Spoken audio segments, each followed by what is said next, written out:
Javi Rodríguez nos va a hablar de las novedades que son siempre frondosas en esta Argentina.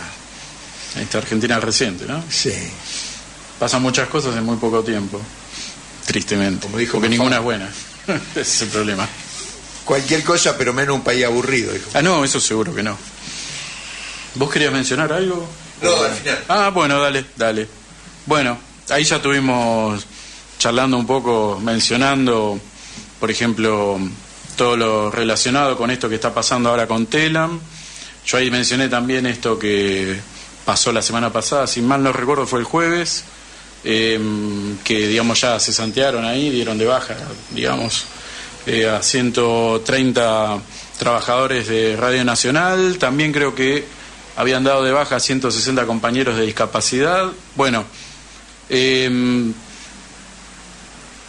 todo, digamos, vienen pasando como de a poquito, pero de modo consistente, esta cuestión de empezar a hacer recortes concretos, ya no solo sobre lo que pasa todos los días, que es el tema de las disparadas inflacionarias, los aumentos en todo menos en los sueldos, y ahora empiezan como ya a verse también esto otro, ¿no? Que es las cesantías, despidos y, vamos a decirlo así, ¿no? Directamente dadas de baja en masa de trabajadores y trabajadoras, cuanto menos del lado de parte del Estado, pero que eso sabemos que después sirve también como una suerte de disciplinador y de ejemplo para el sector privado.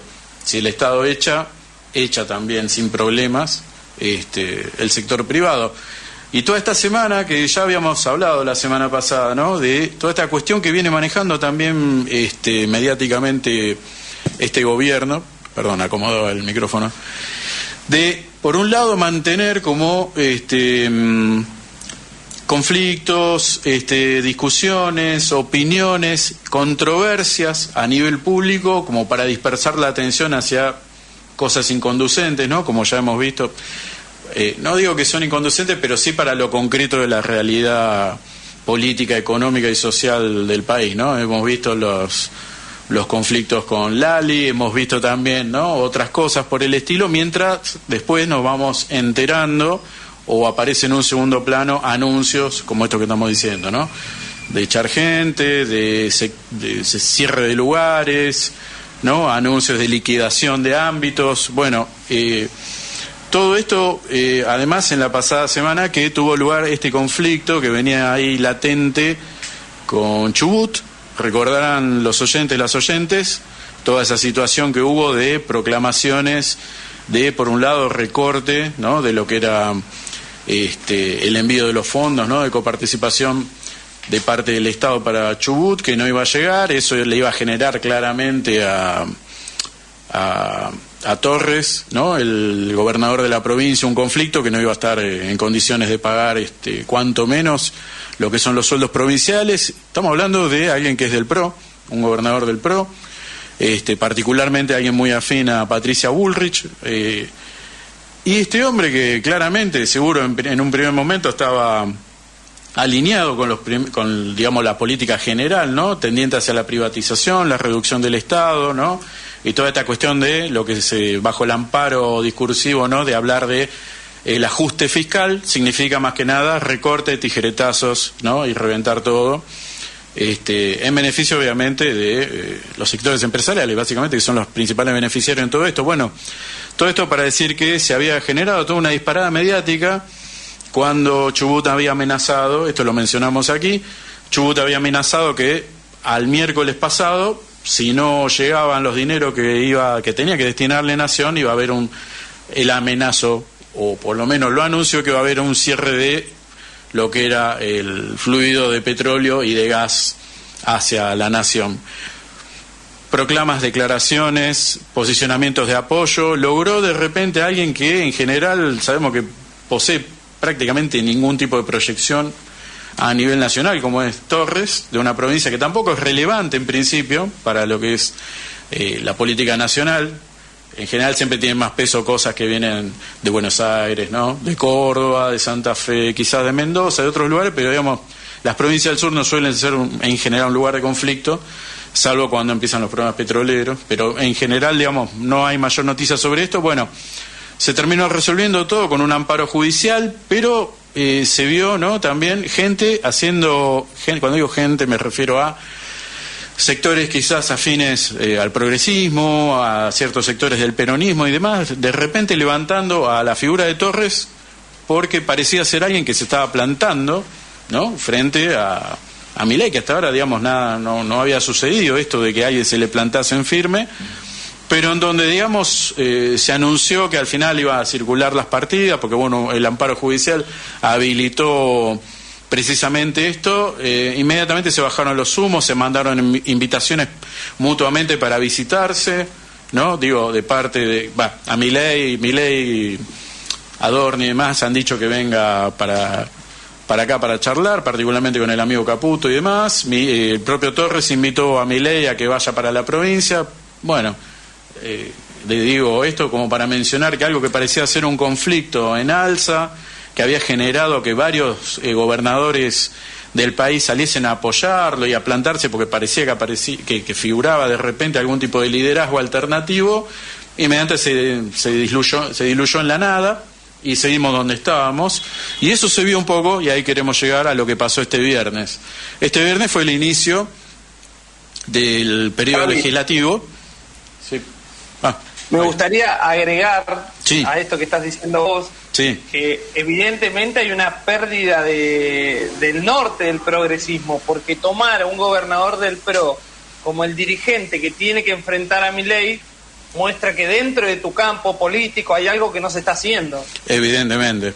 Y ahora vamos a charlar un cachito sobre eso, porque, bueno, algo de eso también se vio un poco acá en lo que fue, y para mí fue así, la puesta en escena que fue la presencia y la presentación de Milei en el Congreso de la Nación. Para empezar, todo esto se antecedió con toda una convocatoria que se habían dado a partir de ámbitos culturales, asambleas barriales y ciertos y sectores políticos, particularmente obviamente de izquierda y populares, a manifestarse, por lo menos acá en Capital, ahí en la Plaza de los Dos Congresos, literalmente enfrente del Congreso, sabiendo de la presencia de Milei como también de el gabinete y, bueno, obviamente todo lo que es la Cámara de Diputados y demás.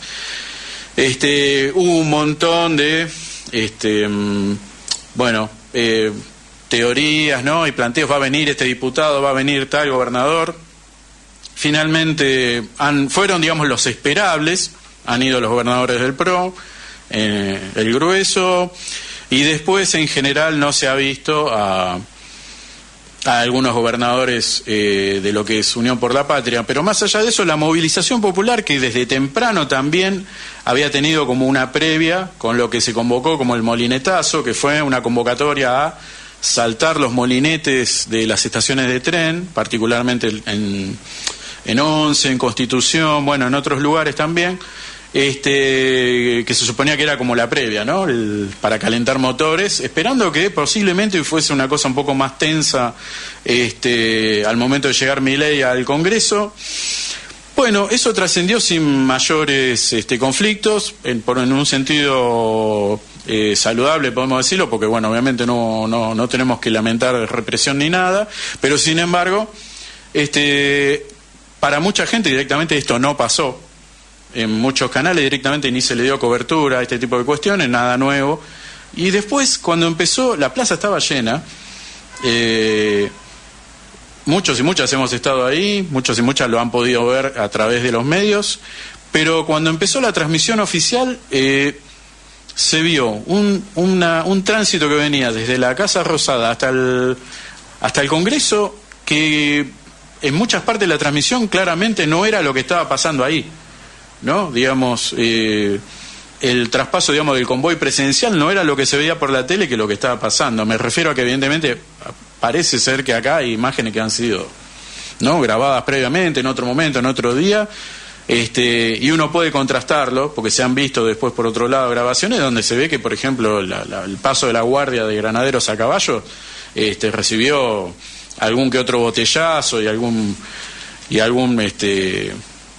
detalle digamos, de poco afecto, pero en la transmisión se vio un traslado perfecto, con una llegada sin ningún problema y con un vitoreo permanente y aplauso, que no era lo que estaba pasando en la plaza. Bueno, ya eso a uno lo hacía dudar, ¿no?, de lo que estaba pasando, y después lo que se vio, para simplificar, porque no vamos a entrar en detalle sobre eso, bueno, cualquiera lo puede ver si quiere, lamentablemente, se vio algo absolutamente perfecto en el sentido de que no se vio ni en el recinto, sea tanto de parte de los invitados como de parte de los diputados y diputadas que estaban allí, como también del público que estaba ahí. No se vio una sola objeción, una sola cara crítica, no se vio nada, nadie enojado, al contrario, se vio una suerte de arenga permanente, un aplauso permanente. Bueno, todo muy trabajado, de manera que para quien por ahí no estuviese muy en tema, se vio casi una instancia gozosa, podría decirse, ¿no?, de todo esto. Afuera había cacerolazo y demás. Quienes por ahí estamos viendo por otros ámbitos, se pudo ver, hubo diputados con carteles, ¿no?, en contra, hasta hubo un diputado que se dio vuelta durante todo el discurso de Milei. Eso no apareció en ningún lado. Bueno, entonces evidentemente, bueno, ya ahí hay todo un relato que se ha construido de esto, y después podemos ver cuanto menos esa horita larga que fue el discurso de Milei. Yo por lo menos interpreté 3 momentos, ¿no?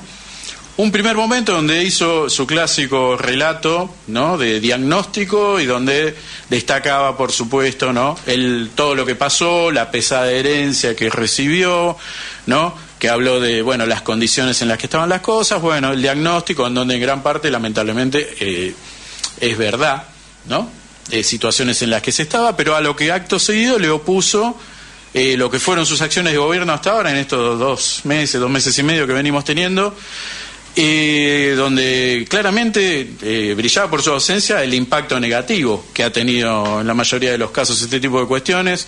No se habló del aumento de la pobreza, no se habló de la miseria, no se habló de los conflictos que se han ido generando por los aumentos de boletos, la cuestión vinculada a lo que es el sistema de salud, ¿no?, que se liberaron, ¿no?, por ejemplo, el tema de lo que son las obras sociales. Bueno, un montón de cuestiones que no estuvieron mencionadas, no se habló sobre eso, solamente se mencionó como que se habían generado actividades que iban a redundar inevitablemente en el beneficio general de la población en algún momento.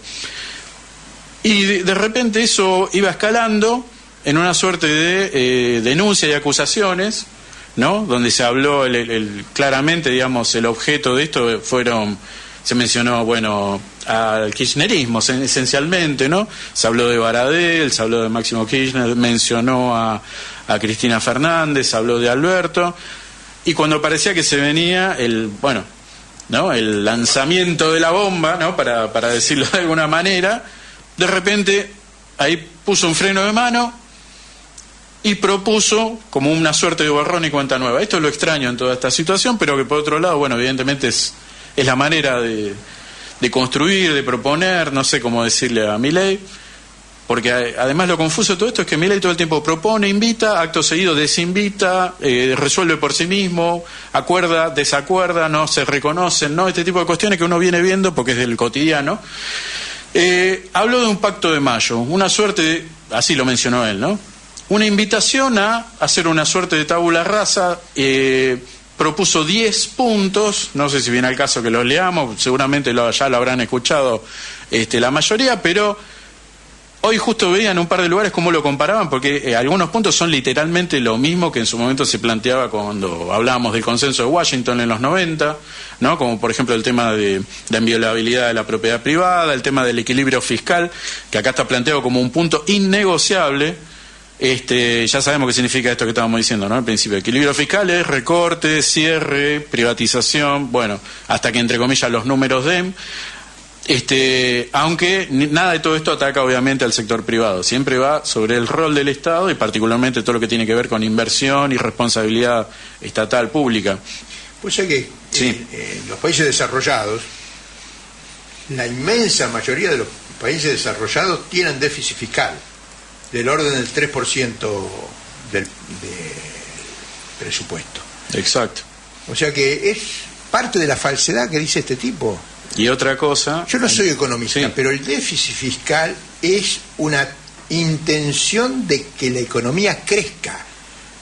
No gasto solamente lo que tengo, sino un poquito más, en una cantidad controlada, para que la economía crezca más de lo que podría crecer si solamente me atengo con el superávit fiscal. Yo no soy economista, pero lo veo un poco así. Sí, yo también. De hecho, yo estaba de pensar, porque a mí me quedaron como dos impresiones de esto, después de escuchar y ver cómo fue. Aparte, los últimos 2 segundos fueron lo único que dedicó a hablarle, entre comillas, a la gente, donde dijo, por favor aguanten un poquito más, que viene lo peor, pero ya va a mejorar. Una cosa así, ¿de entender al final? Paciencia y esperanza. Si se puede. Y bueno, no mucho más que eso, y acto seguido partió raudo por ahí. Decía que yo me quedé pensando 2 cosas. Una es, con todo esto que estamos diciendo, ¿no?, de la puesta en escena, y que ya estamos acostumbrados, porque esto pasa todo el tiempo, no es un hecho aislado, sino que todo el tiempo esto se anuncia, entre comillas se desanuncia, se niega, se vuelve a proponer, se habla de otra cosa. Bueno, este famoso pacto que se supone que plantea como un nuevo piso, por así decirlo, de cómo debería funcionar de ahora en más la Argentina en términos de mantenimiento, digamos, de lo que son, qué políticas públicas van a seguir o no, cómo tiene que ser, digamos, la rigurosidad del manejo de los fondos públicos y demás, y otras cosas. A mí me hizo bastante ruido esto, en el sentido de que lo primero que dijo, de todas maneras, y lo volvieron a repetir después tanto él en algún lugar como Adorni y otros, que es: todo esto del Pacto de Oliva va a tener sentido si previamente se resuelve aprobar una vez más, se intenta, lo que ya vimos que fue el proyecto de la ley ómnibus, que hace ruido por todos lados, hace agua por todos lados, es una cosa absolutamente incoherente, insostenible. Volvió a proponer que si eso se aprueba, ahí empezamos a charlar de este famoso Pacto de Mayo. Así que uno ahí se queda preguntando cuánto de esto realmente es real, porque sabemos que esto obviamente no vamos a hacerlo, ¿no? No llega el tiempo, ¿no? Si esto tiene que resolverse en mayo, estamos en marzo, claramente hay que empezar a rediscutir un choclazo de 600 hojas que no tiene coherencia por ningún lado. Esto vuelve a ser humo, vamos a decirlo así. Vuelve a ser otro relato para volver a ocupar tiempo en los diarios y demás, y tironear y sentarse a negociar y ver si sale algo o no, o realmente lo están planteando de esta clave. Yo en lo personal pienso más en eso, que esto va a ser de vuelta para mantenernos, entre comillas, entretenidos y entretenidas, escuchando discusiones y desvaríos sobre esto, por un lado, y por otro lado, un poco lo que estabas mencionando vos, Daniel, de que las políticas que hasta ahora se vienen viendo en general, de esto que estábamos mencionando hace un rato, ¿no?, de cesantías, echar gente, ¿no?, cerrar lugares, recortar presupuestos y demás, y que a eso además se le adosa, se le agrega la cuestión de que de a poco lo que se va haciendo, y que es una línea manifiesta del gobierno, es la liberalización de los distintos ámbitos, ¿no? Permitir, por ejemplo, que ahora las obras sociales compitan con prepagas en otros términos. Se habló de ir a un sistema parecido con lo que es el tema de las jubilaciones. Está explícito en todos lados que algo de eso tiene que ver el tema de una posible reforma laboral y demás. La cuestión que a mí me queda dando vueltas en todo esto es que claramente no hay ni visión, ni perspectiva, ni proyecto de un modelo productivo. Exactamente. Y que lo único que hay es esta idea de liberalizar y habilitar mercados, porque esta gente no puede salir de pensar en los términos del capitalismo financiero. No pueden salir de ahí. La única manera que piensan, para mí, ¿no?, la única manera que piensan, que conciben, que entienden, es esta idea de abramos, generemos más mercados, ¿no?, moneticemos, ¿no?, generemos más de esta idea, pero digamos, algo que tenga que ver con pensar estructura productiva que genere empleo de alguna manera, no importa, eso lo podemos discutir de mil maneras, ¿no? Acá claramente, además, Argentina tiene condiciones para pensarse un montón de otras cosas, pero digamos, no se está hablando de políticas en función de eso. Y de hecho, uno de los puntos, cuando se habla de la posible coparticipación, ¿no?, y todo esto, tiene que ver con el hecho de que todos sabemos que hay un negocio ahí dando vueltas con el tema del litio, y que por la reforma constitucional las provincias son las que pueden explotar eso, porque los recursos pertenecen a la provincia y el Estado solo la va a ver pasar, y a nadie le puede escapar que obviamente algo de eso van a querer sentarse a negociar, porque ahí hay un negocio que se les puede llegar a escapar. No en vano fue el ataque a Morales, por ejemplo, ¿no?, de Jujuy, casualmente, donde es uno de los lugares donde sabemos que existe gran cantidad de litio y demás, y otros lugares, ¿no? En general del NOA, pero también hay otros territorios en las provincias. A mí me queda esa idea de fondo, ¿no? Que evidentemente no solo que manifiestan esta noción liberalosa, ¿no? Del retiro, del repliegue del Estado y demás, y digamos, como quien dice, dejar librado a la buena suerte el destino de la gente, sino que realmente carecen de proyecto, de perspectiva en términos productivos. No saben generar, o no tienen esa idea, o no la manejan, no tienen la intención de generar una estructura productiva para el país del modo que fuere. Solo la piensan en términos estrictamente monetaristas, en términos cambiarios, ¿no? Porque va todo por ahí, ¿no? Como quien dice, timba financiera. No la piensan de otra manera si no es en esos términos. Es decir, Javier es economista, pero no estudió economía, estudió finanza. Precisamente. De eso Javi, estamos hablando. Sí. No podemos, porque yo escuchaba tu intervención, que es súper interesante, y pensaba, digo, no puede ser que Milei esté pensando ya en otros términos, digamos, porque el gobierno de Milei tiene todo el apoyo de algunos sectores del peronismo como Pichetto, sectores que vienen teniendo una experiencia política, digamos, anterior a este gobierno. Mi pregunta es, ¿no será que esta invitación o este borrón y cuenta nueva que quiere hacer Milei lo piensa en base de lograr la cohesión con los gobernadores para, digamos, la aplicación de la ley de bases y principios, y a partir de ahí los 10 puntos? Yo no sé, yo siento que me parece que claramente estas últimas 2 semanas fue vamos a decirlo así, el punching ball favorito, ¿no? El antagonista que le vino al caso cuando este gobierno arrancó, en principio, digamos, el destinatario de las críticas y del accionar del gobierno en el primer momento fue claramente el movimiento obrero, y me parece que ahora, estas últimas semanas, viene siendo el tema de los gobernadores, porque ahí es donde se supone que corre la acusación de que no lograron el apoyo para que se sancione esta ley, que sabemos que, bueno, es un bodoque inaprobable. Yo creo que le sigue rindiendo frutos, evidentemente, porque el problema de fondo también en todo esto sigue siendo que el nivel de, no te quiero decir aprobación, pero el nivel, digamos, de apoyo que todavía uno ve sigue siendo alto. Hay una parte importante de la sociedad que sigue diciendo, y ahí evidentemente es donde uno piensa cómo está manejando, ¿no? Milei esto desde el punto de vista mediático. Hay gente que sigue apoyando y que está comprando esta idea de no lo dejan gobernar, no lo dejan aplicar, no lo dejan promulgar estas cuestiones y demás. Entonces, evidentemente, el cuento está funcionando de alguna manera. Mientras claramente el grueso de la población, ¿no?, es el que estamos sufriendo este tipo de cuestiones, estos embates. Y sin embargo, en vez de uno estaría pensando, bueno, en cualquier momento esto va a tener que estallar de alguna manera, esto está cada vez más calmo y se anuncian aumentos de colectivos, se aumentan anuncios de comida, se anuncian aumentos de ropa, de bienes, de remedios, de lo que sea, todo está aumentando, no hay nada que esté bajando, salvo obviamente el poder adquisitivo, que es lo único que no se movió prácticamente desde que empezó esto.